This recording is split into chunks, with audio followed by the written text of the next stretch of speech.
तू ही निरंकार। संत निरंकारी मिशन की 5 प्रण, 5 प्रतिज्ञाएं ब्रह्म ज्ञान से पहले जो हमें समझाई जा रही हैं बातें, जैसे डॉक्टर हमें दवाई देते हैं और कुछ परहेज बताते हैं कि ब्रह्मज्ञानी होकर तुम मोह माया से कैसे दूर रह सकते हो। तन मन धन निरंकार का है, इसको निरंकार का ही समझना है। पहला प्रण, अपना समझ के तुम कर्ता भाव में नहीं आना। परमात्मा का है, परमात्मा को ही अर्पण। जात पात वर्ण आश्रम आदि के आधार पर ना अभिमान करना है और न ही दूसरों से नफरत करनी है।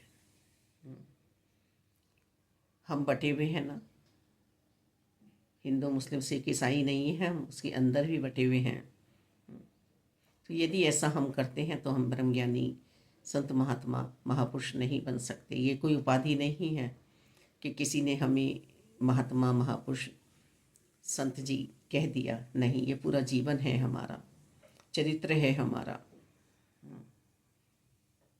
इसे अंत श्वासों तक संभाल के रखना है। तीसरा प्रण, तीसरी प्रतिज्ञा, किसी के खाने पीने और रहन सहन पर आपत्ति या नफरत नहीं करनी है।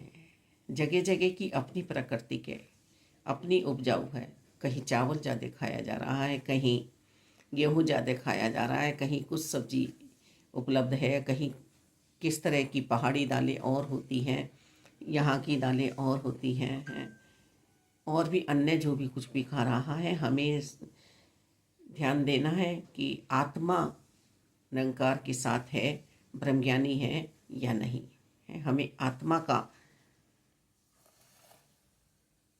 ध्यान करना है कि आत्मा ब्रह्मज्ञानी बनी है। चौथा प्रण हमें सतगुरु जी दे रहे हैं, गृहस्थ में रहकर ही हमें भक्ति करनी है। भेषधारी साधु संत बनकर हमें घर से बाहर जंगलों में नहीं भागना है और किसी पर बोझ नहीं बनना है। अपनी रोजी रोटी स्वयं कमानी है। यदि ऐसा हम कर रहे हैं तो मुबारक है। होता क्या है कि थोड़ी सी हमने ध्यान में, भजन में, योग में, बोध में पहुंचने के बाद ही समझ लिया कि बस अब हम सबसे अलग हो जाएं और निकल लें एकांत में। जब हम एकांत में जाते हैं तो हमें फिर एकांतवास नहीं भाता है, फिर प्रभु नहीं हमें याद आते हैं, फिर हमें वो समाज याद आता है, वो घर परिवार याद आता है हमें। राजा सूरत जी भी जब अपने राज्य को छोड़कर चले गए तो वहाँ जाकर उन्हें वही सब याद आया। और मार्कंडेय जी से पूछ रहे हैं कि गुरुजी, मुझे अब भी अपने राज्य की चिंता सताती है।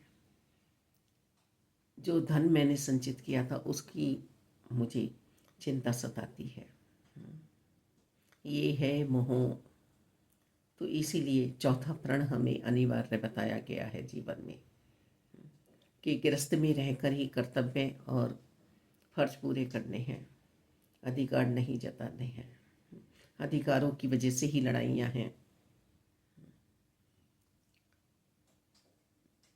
5वां प्रण सतगुरु जी हमें दे रहे हैं कि जो ब्रह्म ज्ञान की दात हमें प्राप्त कराई जा रही है वह सतगुरु जी की आज्ञा के बिना कहीं खोलनी नहीं है। ये अमोलक दात है। जब सतगुरु जी हमें आज्ञा देंगे तभी आगे समझानी है। सिर्फ निरंकार का सिमरन करना है, हर श्वास सिमरन करना है, समर्पित रहना है निरंकार और साकार में। निरंकार और साकार एक ही है, ये अलग नहीं है। रामायण जी, भागवत जी, हर जगह यही समझाया जा रहा है कि सतगुरु जी का सहारा ले अपने जीवन की पहचान के लिए कि तू कौन है, कहाँ से आया है, कहाँ तुझे जाना है। तू है निरंकार, तू है निरंकार। जब इस जीवात्मा को अपना निज स्वरूप मिल जाता है, निज घर मिल जाता है, तो भटकन से बच जाती है। अपने आप को तू भटकन से बचा ले, मौज कर ले, आनंद में रह ले। मोह अभी तू समझ पाया नहीं है कि अपने आप से ही मोह है। किसी का बसा बसाया घर उजाड़ देना और मैं करना, किसी को दुख मुसीबत मुश्किलों में डाल देना, किसी की बेइज्जती करना और अपने आप को अच्छा दिखाना, यही तो मोह है अपने आप से। मोह की कीचड़ में तो बंदे तू फंसा पड़ा है, दूसरों पर उंगलियां ना उठा। हम जितने भी एक साथ जन्मे गए हैं सब एक ही साथ के लिए बने थे। हम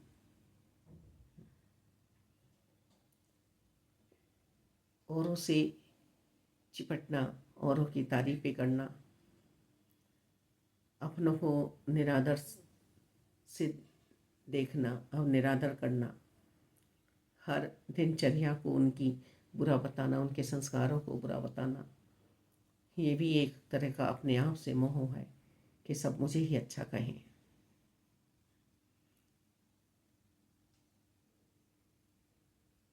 माया है, हर तरह से हावी है।